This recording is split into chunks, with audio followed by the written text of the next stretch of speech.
conquistó al mundo entero gritando una sola palabra: azúcar, y vendió más de 30 millones de discos. Pero hubo un único lugar al que jamás la dejaron volver: su propia casa. Esta es la historia de Celia Cruz, la reina de la salsa y la herida que cargó en silencio hasta el último día de su vida. Celia Caridad Cruz nació el 21 de octubre de 1925 en Santo Suárez, un barrio pobre y bullicioso de La Habana. Creció en una casa siempre llena de gente, ayudando a criar a sus hermanos menores y a una decena de sobrinos que entraban y salían. Entre tantos hermanos, primos y sobrinos, la música era el corazón de aquella casa modesta, y la pequeña Celia era siempre la que cantaba. Por las noches los dormía cantando, y contaban que su voz era tan grande que se colaba por las ventanas y despertaba a todo el vecindario. Pero en lugar de molestarse, los vecinos se asomaban a la calle solo para escuchar a aquella niña de garganta prodigiosa. Su padre, un fogonero de los ferrocarriles, soñaba con que fuera maestra, una profesión seria y respetable. Cantar, decía, no era cosa de una mujer decente. Celia lo intentó por respeto, pero ya había escuchado el llamado de la música, y ese llamado, por más que quisiera, no se iba a callar. Siendo apenas una adolescente, una prima la inscribió casi a escondidas en los concursos de aficionados de la radio cubana. En uno de ellos cantó un tango, y su voz dejó mudo al jurado. Ganó, y el premio fue tan simple como un pastel, pero ese pastel le abrió las puertas de la radio. Pronto la llamaban de una emisora a otra y empezó a ganar pequeños premios que llevaba a casa. Entró al Conservatorio Nacional de Música para pulir esa voz enorme que la naturaleza le había regalado, y poco a poco, casi sin darse cuenta, cambió el sueño de su padre por el suyo propio. Ya no quería un aula, quería un escenario. En 1950 llegó la oportunidad de su vida: convertirse en la voz de la Sonora Matancera, la orquesta más famosa de Cuba. Pero su llegada no fue fácil. El público extrañaba a la cantante anterior, y hasta la disquera dudó de poner a una mujer negra al frente de la banda. Algunos pidieron que la sacaran. Entonces Celia abrió la boca, y su voz, un verdadero huracán, hizo callar a todos los que dudaban. La bautizaron la guarachera de Cuba. Durante 15 años llenó teatros, sonó en cada radio e hizo bailar a la isla entera. Con la Sonora grabó decenas de éxitos y recorrió toda Latinoamérica, llevando el sabor de Cuba a donde quiera que iba. En poco tiempo dejó de ser la nueva para volverse la más querida, y su nombre empezó a brillar en las marquesinas de toda La Habana. Y en los ensayos de esa orquesta conoció a un trompetista callado y elegante llamado Pedro Knight, sin imaginar lo que ese hombre significaría. Pero Cuba estaba cambiando para siempre. La revolución había triunfado, y poco a poco el país se cerraba sobre sí mismo. El 15 de julio de 1960, la Sonora Matancera partió rumbo a México para una temporada de presentaciones. Celia subió a aquel avión con una sola maleta, sin saber que le estaba diciendo adiós a su tierra para toda la eternidad. Desde México tomaron la decisión más difícil de sus vidas: no regresar.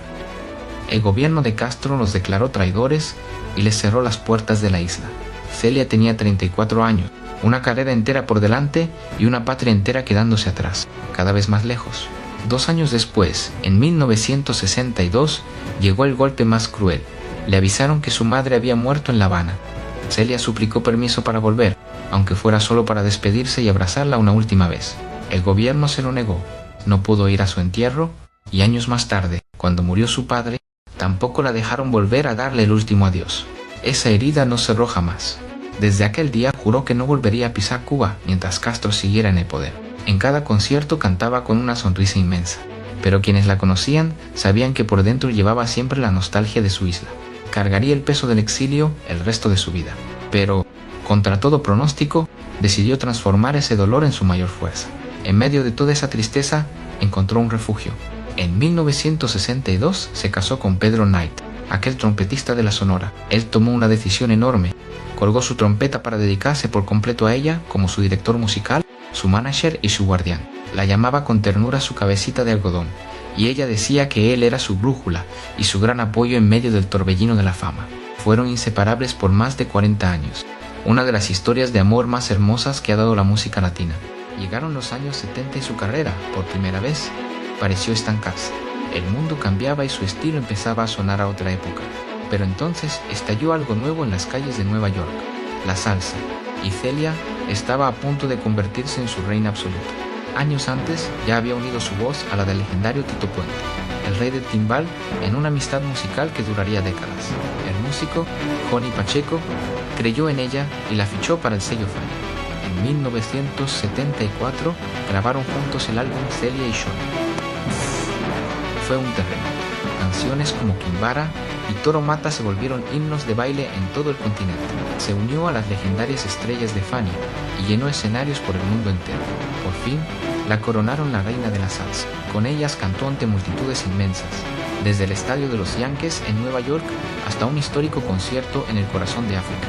Y fue en esos años cuando nació su grito legendario.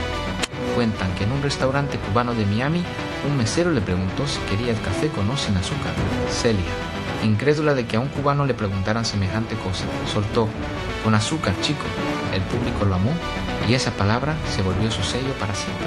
Con sus pelucas de colores imposibles, sus vestidos deslumbrantes y una energía que contagiaba a estadios enteros, se volvió un espectáculo total. A lo largo de su carrera vendió más de 30 millones de discos y ganó premios Grammy y Latin Grammy. El presidente de Estados Unidos le entregó la Medalla Nacional de las Artes, uno de los honores más altos del país. Recibió una estrella en el Paseo de la Fama de Hollywood y hasta doctorados honorarios de universidades como Yale. Fue la primera artista en entrar al Salón de la Fama de la Música Latina, abriendo el camino para todas las estrellas que vendrían después. Cantó para presidentes, llenó los estadios más grandes del planeta y le puso ritmo a varias generaciones de latinos en todo el mundo.